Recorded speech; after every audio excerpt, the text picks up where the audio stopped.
Assalamualaikum warahmatullahi wabarakatuh. A'udzubillahi minasyaitonirrajim. Bismillahirrahmanirrahim. Alhamdulillahirabbil alamin. Nahmaduhu wa nasta'inuhu wa nastaghfiruh wa na'udzubillahi min syururi anfusina wa sayyiati a'malina may yahdihillahu fala mudhillalah wa may yudlil fala hadiyalah. Asyhadu an la ilaha illallah wa asyhadu anna Muhammadan abduhu wa rasuluhu la nabiyya ba'dah. Allahumma shalli wa sallim ala nabiyyina maulana Muhammadin wa ala alihi wa ashabi ajma'in. Amma ba'd. Yang terhormat Ustadz Nasrullah, eh, selaku pembicara pada kesempatan kajian rutin karyawan siang hari ini, sajian ya Sabtu ngaji karyawan bersama RSUPK Muhammad Hafil Nangun. Dan insya Allah pada kesempatan siang hari ini kita akan membahas sebuah tema yang ini sangat penting Ustadz ya. Jadi ini terkait dengan ibadah, lebih tepatnya tuntunan ibadah bagi orang yang sakit. Ini menjadi penting karena mungkin saat ini kita sehat, tetapi kita tidak tahu kondisi kita suatu saat mungkin eh, bisa sakit. Dan yang lebih penting lagi, kalau kita paham, kita tahu, tentu kita bisa membantu mengingatkan ya, mengingatkan orang-orang tercinta di sekitar kita, terlebih teman-teman, rekan-rekan karyawan yang ada di rumah sakit yang harus bertemu dengan tamu-tamu kita di rumah sakit, para pasien, para keluarga. Kalau kita paham tentu bisa mengingatkan mereka untuk juga tetap menjalankan ibadah meskipun dalam kondisi sakit. Baik, uh, Ustadz Nasrullah nanti kurang lebih 30 menit silakan disampaikan materinya dan nanti kita sambung barangkali kalau masih ada waktu dengan tanya jawab. Kami persilakan, monggo Ustaz. Assalamualaikum warahmatullahi wabarakatuh. Alhamdulillah, alhamdulillahirabbil alamin. Assalatu wassalamu ala asrofil anbiya'i wal mursalin wa ala alihi wa ashabi azmain. Amma ba'du. Terima kasih kepada pembacara Mas Adi, para direksi manajemen, karyawan PKU Kota Winangun yang saya hormati, juga para perawat yang sekarang, terutama perawat ranap yang setiap harinya menemani para pasien yang sakit, dan mudah-mudahan pada kesempatan ini bisa uh, mengikuti acara ini, karena minimal ini untuk menambah kita dalam rangka nanti ketika ada pasien atau keluarga mempertanyakan tentang tuntunan bagaimana sih cara bersuci orang sakit, atau tata cara sholat, atau mungkin puasa bagi orang sakit, yang itu emang tidak lepas dari pengawasan dari teman-teman perawat khususnya. Jadi saya ngambil materi di sini minimal untuk pegangan kita yang nantinya akan menjadi panduan kita nanti ketika ada pasien atau kerabat pasien yang meminta penjelasan terhadap uh, hukum-hukum bagaimana tata cara ibadah orang-orang yang sakit. Dan mudah-mudahan pada hari ini kita selalu mendapat rahmat dan hidayah dari Allah Subhanahu wa taala.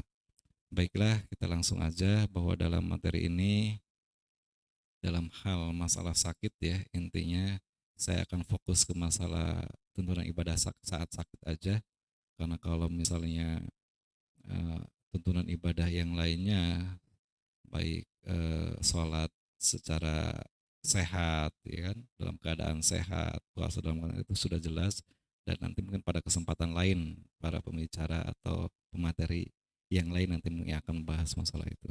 Jadi akan saya persempit tentang tuntunan orang yang sakit, ibadah orang yang sakit. Nah, ada beberapa ibadah mahdoh yang memang wajib kita laksanakan selaku umat Islam, yang tidak boleh kita tinggalkan. Karena itu Allah juga memberikan yang namanya rukhsah atau keringanan terhadap hambanya, karena ibadah-ibadah tersebut hukumnya wajib untuk dilaksanakan, makanya dipermudah, diperingan ketika misalnya manusia atau hamba Allah ini eh, punya istilahnya halangan untuk melakukan ibadah-ibadah tersebut. Dan juga emang ketika kita berbicara tentang orang sakit itu pasti kita dibagi dalam dua golongan. Yang pertama adalah golongan yang berpikiran eh, negatif, dan ada yang golongan kedua yang mungkin selalu berpikiran positif terhadap sakit itu. Kalau orang yang berpikiran negatif, kadang mungkin orang ketika sakit selalu berkeluh kesah atau mungkin selalu mempertanyakan tentang apa sih, kenapa sih saya sakit seperti ini. Sedangkan orang yang selalu memandang positif terhadap sakit itu, mereka akan uh, terus bersabar, dan bahkan mungkin mereka menganggap bahwa sakit itu adalah sebagai ujian. Dan juga sakit itu sebetulnya, musibah dan sakit itu merupakan sesuatu hal, uh, cara Allah untuk menghapus salah satu dosa-dosa yang ada pada diri kita. Mungkin dengan sakit itu saking sayangnya Allah sama kita, sama diri kita, maka Allah memberikan sakit agar dosa yang ada pada diri kita itu sedikit demi sedikit bisa bisa terhapus. Itu mungkin salah satu bentuk, kalau kita sadar, itu salah satu bentuk Ar-Rahman Ar-Rahim Allah terhadap diri kita. Jadi orang yang selalu berpikir positif pasti seperti itu. Nah, di sini eh, dalam ibadah-ibadah mahdoh seperti sholat, juga bersuci, puasa, dan mungkin ada tambahan lain seperti zikir dan doa, itu memang ketika orang yang menjalankannya sedang sakit itu memiliki keringanan tersendiri. Nah, contohnya pertama adalah dalam hal bersuci, atau kalau istilahnya untuk melakukan aktivitas ibadah sholat, itu kita harus suci dari hadas, baik hadas kecil maupun hadas hadas besar.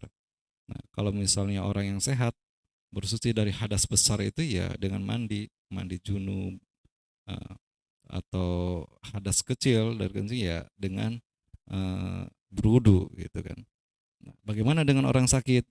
Nah, orang sakit itu salah satu cara untuk melakukan bersuci yaitu dengan tayamum. Tayamum di sini ya bersengaja. Sedangkan arti tayamum ditinjau secara istilah syara artinya bersengaja menggunakan debu untuk menyapu muka dan kedua tangan dengan maksud dapat melakukan sholat. Juga tayamum termasuk salah satu di antara sekian banyak rukhsah. Jadi banyak rukhsah yang diberikan oleh Allah kepada hambanya agar hambanya itu tidak sulit untuk menjalankan kegiatan yang dituntunkan baik dalam firman-Nya maupun dalam hadis-hadis Rasulullah. Ya, agar menjalankan kegiatan keagamaannya tidak merasa apa ya, seperti bahwa Islam itu dianggap sulit amat. Tapi dengan adanya rukhsah itu yang memudahkan manusia memandang melaksanakan perintah-perintah Allah ya sesuai dengan kemampuannya. La yukallifullahu nafsan illa wus'aha. Jadi Allah itu tidak akan mempersulit diri seseorang sesuai dengan kemampuannya. Ada juga dalam At-Taghabun ya, ayat 16 ya fattaqullaha fastata'tum. Jadi bertakwalah kamu pada Allah dengan kemampuan dengan kemampuan kita, dengan kemampuan diri kita. Nah, lanjutkan. Nah, di sini siapa sih orang yang boleh bertayamum itu? Ya dalam surat Al-Maidah ayat 6 juga sudah dijelaskan, dan juga dalam surat An-Nisa dijelaskan wa in kuntum mardo au ala syafarin au jaa ahadukumul gilaz. Jadi jika kamu sakit dan berada dalam safar perjalanan, maka atau kamu pulang dari buang air besar atau dari kakus, atau kamu bersentuhan, berhubungan dengan wanita dan pada waktu itu tidak ada air, ya, falamma eh, oh ya, falam tajiduna ma'an, jadi tidak ada air pada waktu itu, ya maka tayamamu, hendaklah untuk melakukan tayamum, yaitu dengan apa? Dengan menepuk hmm, tangan kita ke tanah, terus meniupnya, wamsahu, terus mengusap wajah wajhakum, wajah kita, dan juga biaidikum, dengan kedua tangan kita. Itu ada batasan-batasan, ada yang tangannya pergelangan atau tangan sampai ke sikut. Ya. Di sini kita lihat nanti apa saja sih dalil yang situ. Nah, yang boleh bertayamum pertama adalah orang yang sakit. Nah, orang yang sakit keras ya, nah, itu bisa kita mengganti sucinya itu dengan tayamum. Nah, itu juga ketika kita tengok sebuah hadis yang diriwayatkan oleh Jabir itu ketika kami sedang melakukan safar dan ada teman kami yang terkena batu di kepalanya, dan pada waktu itu dia bermimpi junub atau mengeluarkan air mani, maka dia bertanya kepada teman-temannya, apakah ada keringanan padaku dalam bertayamum. Mereka, temannya itu berbicara, tidak ada keringanan, kemudahan dalam bertayamum karena kamu masih bisa sanggup untuk mandi. Nah, untuk mandi dan berwudu dengan air. Nah, ketika orang tersebut mandi, meninggallah dia. Nah, itu dilaporkan kepada Rasulullah. Kata Rasulullah, "Faktuluhu." Sahabatnya itu membunuhnya. Qataluhumullah. Maka Allah akan membunuh mereka. Ini alasannya kenapa? Karena pada waktu itu, kenapa mereka tidak bertanya kepadaku, kepada yang lebih mengetahui tentang hal itu. Karena itu diperbolehkan untuk biyatamam, untuk bertayamum. Nah, dari sejarah itulah maka orang sakit kalau misalnya tidak bisa menggunakan air, sudah tidak kuat untuk menggunakan air, maka hendaklah untuk bertayamum. Ya, walaupun itu sudah baru beres dari haid atau nifas atau mungkin lagi junub, kalau memang keadaan badannya sudah tidak kuat untuk menggunakan air, maka hendaklah ia melakukan tayamum. Yang kedua ada tidak mendapatkan air atau ada air tetapi untuk kebutuhan lain yang sangat vital. Jadi ketika ada air, yang air itu hanya cukup untuk minum atau makan. Bahkan dalam sebuah hadis juga diceritakan ketika seorang pelacur, ya, ketika seorang pelacur melihat anjing yang kehausan dan ada satu ember air yang akan dia pakai, ketika itu dia berikan kepada anjing, dan disitulah Allah mengampuni dosanya. Terus selanjutnya yaitu pada musim dingin, winter. Mungkin di negara kita ya nggak ada yang namanya dingin-dingin banget gitu kan. Uh, yang ada mungkin daerah-daerah yang cuacanya ada musim salju dan lain sebagainya. Itu bisa untuk melakukan tayamum. Dan yang keempat adalah sanggup menggunakan air, akan tapi waktunya sudah sangat mendesak sehingga diperkirakan apabila mencoba mendapatkannya justru sholatnya akan tertinggal. Jadi ada nih kita akan mampu mendapatkan air, tapi waktu sholat itu akan segera usai, maka hendaklah dia untuk bertayamum. Nah itu yang boleh eh, yang boleh orang yang bertayamum. Selanjutnya cara-cara tayamum. Nah, dalam cara-cara tayamum itu dijelaskan juga dalam sebuah hadis ya.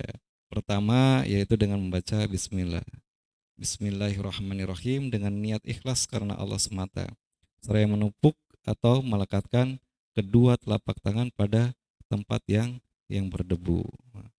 Dilanjut dengan telapak tangan yang berdebu itu ditiup agar kotoran atau debu-debu kotor yang menempel itu bisa hilang.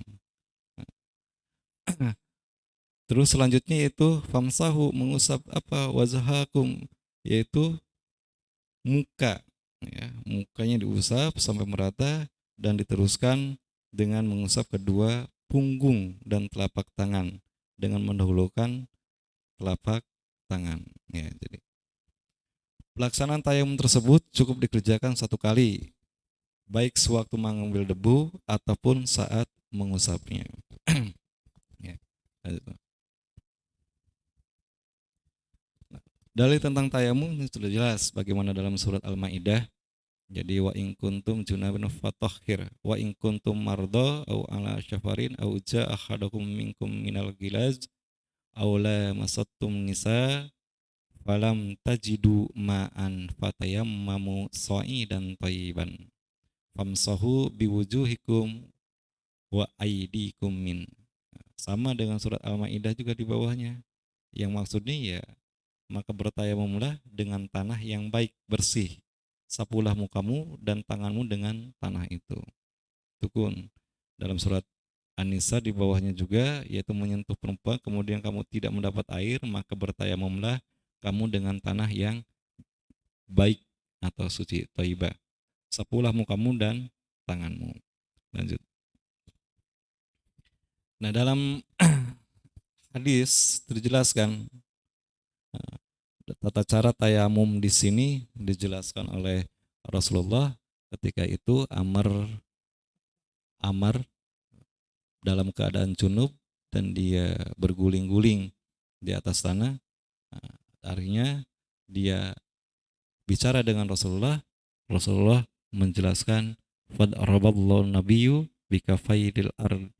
Jadi menepuk tanah, ya, menepuk tanah, mengambil debunya, wa nafakha fihima thumma masaha bihima. Ya. Lalu beliau tiup kedua telapak tersebut, kemudian beliau mengusap wajhahu wa kafai. Jadi mengusap wajahnya dan telapak tangannya. Jadi sampai penjelasan telapak tangannya, ya. Ya, hadis riwayat Bukhari dan Muslim. Lanjut. Nah, yang kedua, ibadah mahdoh yang di situ wajib dan diberikan rukhsah oleh Allah yaitu sholat. Nah, sholat yang merupakan salah satu kewajiban umat muslim dan nantinya akan diminta pertanggungjawaban atau ya perbuatan atau amal yang pertama kali ditanyakan oleh Allah adalah sholat. Nah, syarat sholat itu apa? Yang pertama adalah suci. Suci dari apa? Najis, badan, pakaian, dan tempat. Itu syaratnya. Yang kedua apa? Menghadap kiblat. Jadi orang sakit apabila masih mampu diusahakan untuk menghadap kiblat. Yang ketiga adalah menutup aurat. Aurat laki-laki itu dari pusar sampai lutut, sedangkan perempuan auratnya adalah seluruhnya kecuali muka dan kedua telapak tangannya. Yang keempat adalah sesuai waktunya. Terus tata cara sholat, bagaimana sholat dengan berdiri? Itu sholat. Ketika orang sakit masih mampu untuk berdiri, ya berdiri. Tapi misalnya jika tidak mampu, maka dengan duduk. Nah, dengan duduk ini sama, ketika membaca surat Al-Fatihah dan Al-Quran, maka hendaklah kedua tangannya itu ditaruh di dada, diletakkan di dada, seperti sholat ketika berdiri. Dan pada waktu ruku, letakkanlah kedua tangannya itu di atas kedua paha atau lutut dengan membungkukkan kepala. Begitupun sujud, jika sanggup emang sujud, jika tidak, bagaimana membungkuk melebihi dari ruku tersebut. Dan itu terus kerjakan yang demikian itu sampai rakaat terakhir. Lanjut. Nah, sholat dengan berbaring, rasanya jadi berdiri, duduk, berbaring. Pada waktu membaca Al-Fatihah dan surat Al-Quran, letakkanlah tetap kedua tangannya di dada dan kemudian tundukkan ketika ruku dan sujud lebih nunduk daripada Ruku itu hanya membedakan antara ruku dan sujud. Yang keempat adalah sholat dengan isyarat. Dengan sholat isyarat itu yaitu ketika orang yang sakit benar-benar lemah, sudah tidak kuasa kayak penyakit stroke dan lain sebagainya, emang tidak bisa menggerakkan badan, cukup dengan isyarat, itu dengan mengedipkan matanya. Dan itu fattaqullaha, ketika Allah, ya bertakwalah kepada Allah, famsa wamanis toto, jadi ya berikanlah kemudahan semampunya untuk itu. Yang terakhir terus menjamak sholat. Nah, orang sakit juga boleh untuk menjamak sholat, ya, dari duhur ke asar, maghrib ke isya dan sebagainya. Dan yang terakhir adalah sholat orang yang lupa, tidur, pingsan dan terbius. Sholatul dzikri, jadi sholatnya itu ketika ingat, mungkin habis operasi dan lain sebagainya, atau mungkin ketiduran dan lain sebagainya. Nah, lanjut. Nah, di sini penyakit wasir yang menimpa dalam sebuah hadis dijelaskan ketika itu bahwa sahabat bertanya, penyakit wasir menimpaku, lalu aku bertanya kepada Nabi, ya, tentang cara sholatnya. Maka beliau sallallahu alaihi wasallam, sholatlah dengan berdiri, apabila tidak mampu maka duduk, dan bila tidak mampu juga maka berbaringlah. Itu dasar dalilnya. Untuk jamaah atau menjamak sholat, ya itu menjamak itu ya mungkin sudah kita ketahui antara zuhur dan asar, maghrib dan isya. Subuh tidak ada jamak gitu ya. Nah, lanjut. Terus juga dalam hadis lain bagaimana bahwa Allah itu memberikan kemudahan dalam beragama dan tidak seorang mempersulit agamanya. Jadi Islam itu benar-benar mudah, gampang, ya. Dikerjakannya sesuai dengan kemampuan hambanya. Tapi jangan sampai karena Islam itu memberikan kemudahan dalam melaksanakan ibadah, akhirnya kita bermalas-malasan dan menganggap hal itu sah-sah saja ketika kita mampu badan kita untuk melakukan hal yang sudah ditentukan secara normal. Terus juga jika salah seorang di antara kalian tertidur, nah, sholat, tidur, bangun, waktu ingat itulah makanya mendirikan sholat. Nah, lanjut. Nah, yang ketiga adalah puasa bagi orang sakit. Boleh berbuka tetapi wajib mengqadha. Yang pertama adalah orang yang sakit. Yang kedua adalah musafir.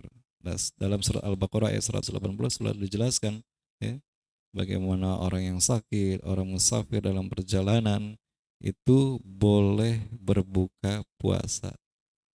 Tetapi wajib nanti untuk mengqadha puasa yang ditinggalkannya. Nah, ada kategori yang kedua yaitu wajib berbuka puasa dan wajib mengqadhanya. Siapa itu? Yaitu adalah perempuan yang sedang haid dan perempuan yang nifas. Kalau mereka wajib untuk berbuka, walaupun mereka berkeinginan untuk berpuasa, ya dipaksakan untuk puasa malah mendapat dosa. Karena itu perintah untuk meninggalkan puasa. Terus yang ketiga adalah boleh berbuka puasa dan wajib mengganti dengan fidyah. Siapa itu? Itu orang yang sudah renta, orang tua yang benar sudah tidak mampu. Itu boleh untuk tidak berpuasa dan digantinya dengan fidyah, yaitu ta'amu miskin, dengan memberi makan pada orang miskin. Yang kedua adalah orang sakit yang tidak ada harapan sembuh. Jadi sakit lama, kan? Atau mungkin stroke aja, dia nggak sehat-sehat. Silahkan untuk membayar fidyah. Terus juga orang yang sedang mengandung dan menyusui, ya, mengandung itu kan 9 bulan. Jadi kalau misalnya eh, dikhawatirkan ada masalah dengan kandungannya, boleh dia berbuka dan diganti dengan membayar fidyah. Begitupun dengan menyusui. Dan juga ada satu lagi nih, orang yang bekerja di tempat yang berbahaya atau pekerjaan yang sangat keras kayak menggali tambang dan lain sebagainya. Itu boleh kalau misalnya bekerja itu dalam jangka waktu yang lama, boleh untuk melakukan fidyah. Ya. Ini dalil ring puasa sebagaimana dalam surat Al-Baqarah ayat 106 ayat ma'dudat itu. Jadi Allah memberikan di antara kamu ada yang sakit atau dalam perjalanan lalu ia berbuka, maka wajiblah baginya berpuasa sebanyak hari yang ditinggalkan. Dan wajib bagi orang yang berat, nah ini orang tua ya, orang tua yang udah atau pekerja keras itu ketika tidak kuat ya mereka boleh tidak berpuasa dan membayar fidyah, yaitu memberi makan seorang miskin. Dan berpuasa itu lebih baik bagimu jika kamu mengetahui. Yang kedua, dalam hadis juga jelaskan sungguhnya Allah Azza wa Jalla itu meringankan setengah sholat untuk musafir dan meringankan puasa bagi musafir, wanita hamil dan menyusui. Nah, jadi inilah rukhsah dalam berpuasa. Ya. Yang terakhir adalah bagaimana orang sakit itu dituntut untuk terus selalu berzikir dan berdoa kepada Allah. Nah, zikir dalam arti ini yaitu ingat. Sedangkan yang zikir secara khusus yaitu segala lafaz dan ucapan yang disukai umat dengan memperbanyak membacanya sebagai jalan mengingat Allah dengan ucapan-ucapan al-baqiyatus sholihah ya, atau kalimat-kalimat thayyibah seperti istighfar, terus juga kalimat tahlil, takbir, tahmid. Itu sebetulnya ya demi apa? Ketika orang sakit itu kan banyak waktu-waktu kosong. Ya pergunakanlah itu. Baik membaca secara perlahan-lahan atau mungkin bacanya di dalam hati. Karena ya zikir itu ya sudah janji Allah, ya. Jadi ketika kita berzikir ingat kepada Allah maka Allah akan ingat kepada diri. Nah, dan terakhir adalah doa. Doa itu ya suatu yang permohonan yang atau pujian kepada Allah dengan cara-cara tertentu. Ya, doa merupakan ibadah yang tidak menuntut syarat-syarat dan rukun yang ketat. Berbeda dengan sholat, puasa, ya bersuci. Ya, itu. Jadi doa kita mohon sama Allah, ya mungkin dengan sakit ada doa Allahumma robbanna dan lain sebagainya. Dan juga ketika kita eh, mau melahirkan ya dengan kata-kata zikir itu hasbi Allah wa ni'mal wakil dan lain sebagainya. Nah, itu perlu kita sampaikan dan kita tanamkan pada para pasien yang mungkin orang-orang sakit yang ada di rumah sakit ini ketika mereka membutuhkan untuk penjelasan-penjelasan. Itu aja mungkin yang dapat saya sampaikan. Mudah-mudahan bermanfaat. Nasrul minallah wa fatul qarib. Assalamualaikum warahmatullahi wabarakatuh.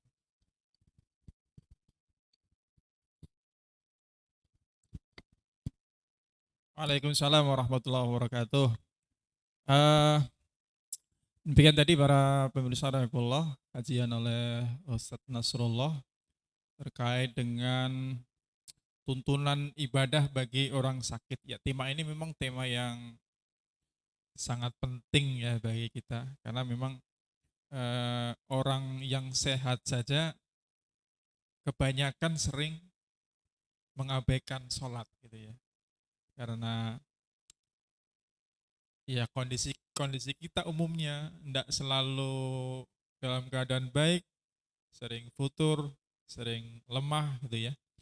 Maka memang penting untuk orang mengingatkan kita. Nah, kalau kondisi keimanan kita bagus, kita sadar dalam keadaan sakit tetap ingat Allah, yaitu yang diharapkan seperti itu. Tetapi kebanyakan kita tidak seperti itu. Maka pentingnya kalau kita paham, ini juga menjadi ingatan bagi diri kita tadi ya, juga bagi orang yang sakit agar kita bisa memandu mereka. Nah, ini Ustadz Nasrullah, ini kan kita di rumah sakit ya. Ini juga untuk bekal juga untuk teman-teman di pelayanan, perawat dan lain sebagainya yang di Bangsal. Pasti sering menjumpai yang seperti itu, Tat. Eh, Kalau misalnya, ini yang lebih sering lah.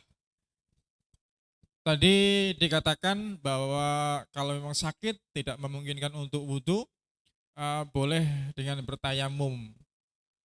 Sebelum bertayamum kira-kira apa yang perlu disiapkan? Karena kan mungkin pakaiannya mungkin masih kotor, apakah itu harus diganti atau harus dipastikan suci atau bagaimana? Ya, makasih ya, langsung jawab aja ya. Jadi emang ketika kita untuk bertayamum itu ya diusahakan pihak keluarganya sudah atau yang sehat sudah membersihkan kotoran-kotoran atau hadas-hadas yang ada di situ. Baik dari hadas kecil ya, mungkin orang sakit itu kadang-kadang lupa ya kencing di situ atau mungkin BAB di situ. Makanya hendaknya bagi orang sakit itu membersihkan dulu. Bahkan bajunya yang memang kelihatan kotor atau itu hendaknya untuk diganti. Ya. Dan bagi laki-laki kan gampang, kalau laki-laki ya auratnya ya dari pusar sampai lutut ya silakan. Kalau perlu ya tutup pakai baju lagi. Nah, bagi perempuan ya yang itu yang auratnya sampai apa semuanya dan hanya muka dan telapak tangan itu perlu perlu dibersihkan untuk pakaian. Dan tempatnya juga ya kalau tempatnya kena hadas kecil atau hadas besar ya kena apa najis dan lain sebagainya ya harus harus dibersihkan itu ya harus dibersihkan terlebih dahulu diganti. Makanya kalau misalnya orang sakit itu ya boleh menjamak ketika menjamak sholat ya untuk keringanan-keringanan. Jadi karena orang sakit nggak sadar ini itu dan lain sebagainya. Kalau tiap waktu mungkin dari pihak keluarga kadang merasa gimana gitu kan namanya ngurusi orang sakit kalau nggak sabar-sabar pasti ada aja yang ya silahkan untuk dijamak dohor ke asar atau maghrib ke isya dan sebagainya. Nah, la yukallifullahu nafsan illa wus'aha. Jadi Allah memberikan terus kemudahan pada seseorang itu tidak akan mempersulitnya. Nah itu mungkin Mas Adi. Jadi diawali dari sebelum tayamum itu membersihkan segala apa yang ada di baik dari segi pakaian karena itu merupakan salah satu syarat ya pakaian juga badannya gitu kan. Kalau badan kadang-kadang bisa dielap ya tapi kalau memang sudah nggak apa udah nggak tahan dengan air benar-benar ya udah nggak usah ya badan cuma baju yang itu yang Kalau misalnya ini kadang-kala kan ada orang yang sakit memang ya namanya sakit parah ya dari badannya selalu keluar misalnya kotoran atau apa itu atau mungkin ada orang beser gitu beser ya. Jadi tidak tahan taunya ya misalnya apa namanya pakai selang dan lain sebagainya itu bagaimana? Apakah kalau dibersihkan itu kan mungkin agak susah. Apakah diizinkan kita tetap menjalankan sholat dalam keadaan seperti itu meskipun ada najis yang masih ada di tubuh kita? ya terima kasih. Jadi untuk membersihkannya sesuai dengan apa yang bisa dibersihkan oleh kita ya. Kalau misalnya dengan selang yang sudah dipasang oleh tenaga medis kan kadang-kadang kalau keluarga untuk membuka kan susah juga. Ya. Jadi itu kan sulit, agak susah dan mungkin agak ribet sulit. Maka itu ya bersihkan yang kita bisa aja. Kayak baju, kayak tempat, kayak badan yang itu ya misalnya bisa dibersihkan dengan air silahkan gitu kan. Nah, ketika mereka sudah suci dan melaksanakan sholat, nah, karena penyakit backser dan lain sebagainya, dalam pertengahan sholat mereka kencing gitu, tidak terasa gitu, ya tetap sholatnya dilanjutkan karena itu adalah namanya ya penyakit ya, karena penyakit ya kita ibaratkan juga ketika wanita yang sedang haid juga kalau misalnya batas biasa sampai 2 minggu haid, terus bahkan di luar kebiasaan sampai 4 minggu itu tetap dia harus mendirikan sholat dan periksakan penyakitnya itu ke dokter. Mungkin itu adalah darah-darah penyakit itu mungkin. Baik, terima kasih. Kemudian jadi yang apa ya? Kalau perintah sholat ini memang sangat penting sehingga dalam segala kondisi istilahnya. Kalau yang mampu berdiri ya berdiri, tidak bisa duduk, tidak bisa berbaring. Eh, Kalau berbaring juga masih susah, paling tidak dengan isyarat. Atau mungkin semuanya sudah nggak bisa ya kita dengan apa ya istilahnya cara orang Jawa ya dalam hati mungkin tadi ya. Jadi ketika mendengar adzan diniatkan meskipun eh, mungkin hanya mata saja yang bisa. Nah, gini, artinya kalau sholat itu ndak bisa diganti, ndak bisa dikodok tadi ya. Sholat Iya, itu ndak bisa dikodok, benar ya. iya, Nah, bagaimana cara mengganti ini? Misalnya dulu saya pernah meninggalkan sholat sudah terlanjur beberapa kali meninggalkan sholat, apakah itu kita boleh menggantinya atau ya sudah taubat saja begitu? Karena saya mendengar sepertinya ada beberapa pendapat mengenai itu. Memang itu terjadi beberapa pendapat ya, ketika sholat bisa dikodok dan lain sebagainya. Tapi ketika kita klik dalam sebuah hadis yang diriwayatkan oleh Aisyah gitu kan, ketika dalam haid Rasulullah malah maru menyuruh untuk biqada isyam, ya. Fala ta'maru biqada'i sholat. Sholat. Jadi saya itu ketika haid itu cuma disuruh untuk mengkodok puasa, Hmm. tapi tidak disuruh untuk mengkodok sholat gitu kan. Itu Hmm. kan patokan dalam ini. Jadi orang yang misalnya dengan sengaja Hmm. untuk meninggalkan sholat ya itu emang ya ada apa sih alasannya ketidaksengajaan itu ya. Jadi kalau udah sengaja itu emang benar-benar malas gitu kan. Dan emang ya lebih baik itu mah udah tutup dan kita bertaubat kepada Allah dengan taubatan nasuha itu. Yang insya Allah lah, Allah itu maha maha pengampun. Nah, ya yang namanya taubat nasuha kan jangan jangan sampai terulang lagi kecuali memang kita ya dalam keadaan lupa ya kan. Ya. Nah itu ya. Jadi kalau menurut saya untuk sholat itu walaupun kemarin-kemarin kita kadang banyak ninggalin sholat ya kita taubat aja kepada Allah. Kita bertaubat kepada Allah, mohon ampun. Dan untuk mengkodo ya kita kode puasanya aja. Ya, kalau sholat ya kita mohon ampun supaya kita tidak mengulangi lagi seperti itu. Jadi benar-benar tidak mengulangi dan berusaha menambah amal ya untuk Iya. mengganti ya. Meskipun juga saya mendengar memang ada sebagian juga yang punya pendapat ya memang mengganti misalnya di sela-sela waktu kita, tapi ya itu memang ada pendapat seperti itu. Iya. Teman-teman atau jamaah bisa mencari referensi dan mengambil mana yang lebih mantap untuk kita ambil, Iya. asal memang ada argumentasi atau dalil gitu yang Iya. bisa menguatkan. Baik, jazakumullah. Mungkin seperti itu kajian kita pada pagi siang ini dengan tema tuntunan ibadah bagi orang sakit. Semoga ini menjadi motivasi kita, mengingatkan kita bahwa sholat itu ibadah yang sangat penting. Katanya ini ibadah yang paling awal nanti akan ditanyakan tadi ya. Iya. Awwalu ma yuhasabu bil abdu yaumal qiyamah as-sholah. Kalau sholatnya nanti baik ya bisa dipastikan ibadahnya yang lain baik. Tapi kalau sholatnya jelek, ya pasti yang lain juga jelek. Nah, ini saya ngomong ini malah jadi tanya nih, Tat. Ini banyak orang yang kelihatannya sudah sholat, Tat. Secara fisik dia sholat, tetapi masih melakukan maksiat. Nah itu bagaimana? Itu mungkin agak lebar. Pertanyaan terakhir, Tat. Inna sholat tanha anil fahsya'i wal munkar padahal ya. Sholat itu mencegah dari perbuatan munkar.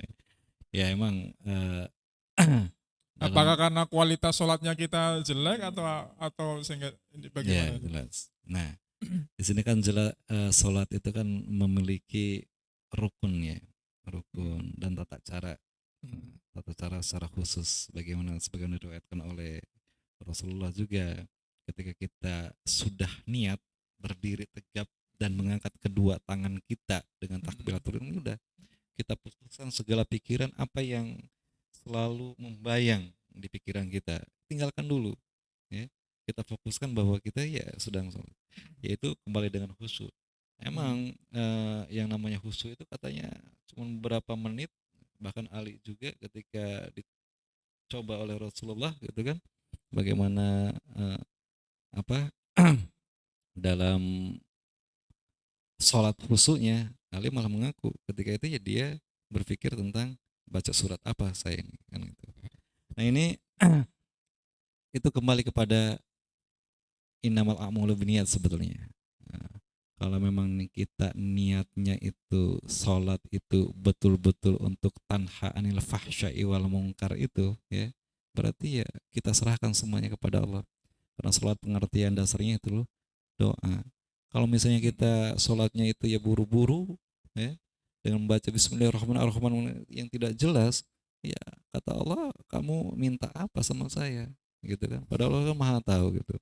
Tapi tata cara bismillah dengan buru-buru harusnya kan dengan tumanina dan lain sebagainya. Itu ya.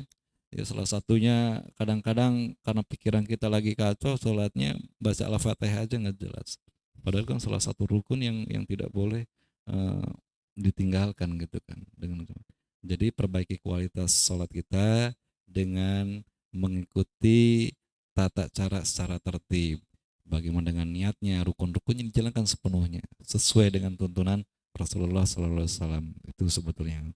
Nah, Ya, terima kasih Ustaz Nasrullah sudah menyampaikan banyak hal yang menambah ilmu, menambah wawasan kita, dan yang lebih penting semoga kajian siang ini bisa mengingatkan kita dan bisa dipraktekkan gitu ya. Kalau kita sudah sakit, pasti cobaannya berat. Mungkin malasnya tambah, mau ngambil wudhu juga berat, meskipun mungkin kalau dipaksakan ya bisa gitu ya. Tapi yang jelas eh, memang Islam ini sudah diturunkan fattakullah mastata'tum begitu tadi ya dikatakan. Jadi bertakwalah kepada Allah sesuai dengan apa yang kita mampu. Tetapi juga tidak boleh iya, gampang-gampang kayak iya. begitu. Artinya semuanya ada aturannya, ada takarannya, kapan ini termasuk keringanan, kapan ini harus dilaksanakan sesuai batas yang kita mampu. Baik, Jamarhakullah, saya kira demikian kajian kita siang ini. Semoga materi ini bermanfaat dan majelis ini menjadi majelis yang penuh keberkahan, majelis ilmu. Terima kasih Ustaz Nasrullah sudah menyampaikan Sama-sama. materinya. Terima kasih juga pada jemaah yang menyimak. Kita tutup dengan hamdalah dan doa kafaratul majelis.